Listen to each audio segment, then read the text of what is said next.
Hey everyone, it's June 20th here in southern Alberta, and we've just started cutting hay about a week earlier than we normally start, but we got enough to do this year that we got to get started. We'll do a quick little video today on our Discbine 313, some troubles we have always had since we've had it since brand new, cutting grass. And this is it right here. We had really bad wind yesterday, so I had to quit. I couldn't hardly make a windrow at all with it. It was blowing the swaths right out of the shields, right out of the conditioner. But here's a problem that we've always had with grass. So the problem we've always had is it tends to throw little chunks out to the side, and we've never been able to make a nice square windrow with the grass. Always we're driving over it. This is a little bit exaggerated because of the wind yesterday, but it was usually about half as bad as what you see here. But I'll show you what we did today to make an improvement on it. So you can see we have nice square windrows here. This one's been passed over by the tractor already, and the sides are nice and straight. I'm barely clearing it by maybe 2 to 3 inches on each side with my front tires. This swath I haven't gone over yet with the tractor, but I'll show you what we did to the machine to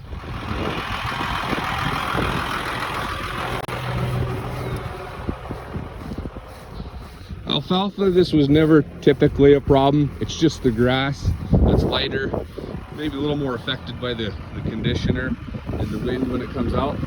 But all we did is we got looking, the paint's all wore off the leading edge of the shields, rounded off. We just took some baler belt, extended it back into the shield, and I think what the problem was, it was throwing it down and would catch on the edges here, and it would throw chunks underneath. So this is what we got so far. We're going to continue on with it. Seems to be working so far. I don't think it'll have any other negative effect on the alfalfa. But there's the position that the belt comes in once the header is sitting down on the ground. And right now we're just running our head in the mid cylinder position.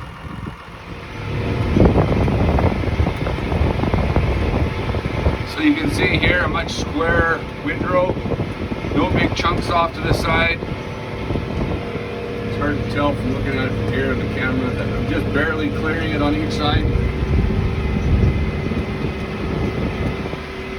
I know everybody does it different. I see people that drive partway on the swath, but different parts of the world, people do things different for the equipment they have, but this is the way we have that we're able to make work for us.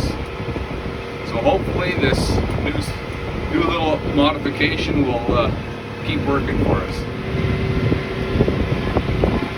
Never tried cutting with the GPS light bar before. Cut this field into 3 pieces, so I just tried it for the first time to see how square we can get this piece here without having it being a triangle shape and having odd passes up the middle.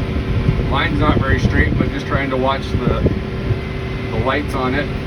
We'll see how close we are.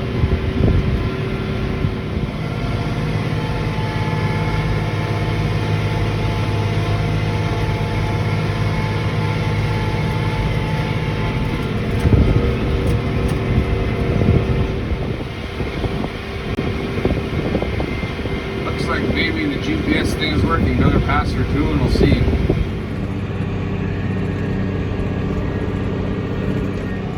Looks like it worked out pretty close. I might have to 2-pass it just to be sure that I get it all.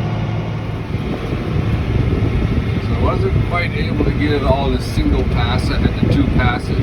So I guess I will have to set my GPS width to maybe a foot shorter, and that should maybe get me a little bit closer, hopefully, for the next time I try and do it.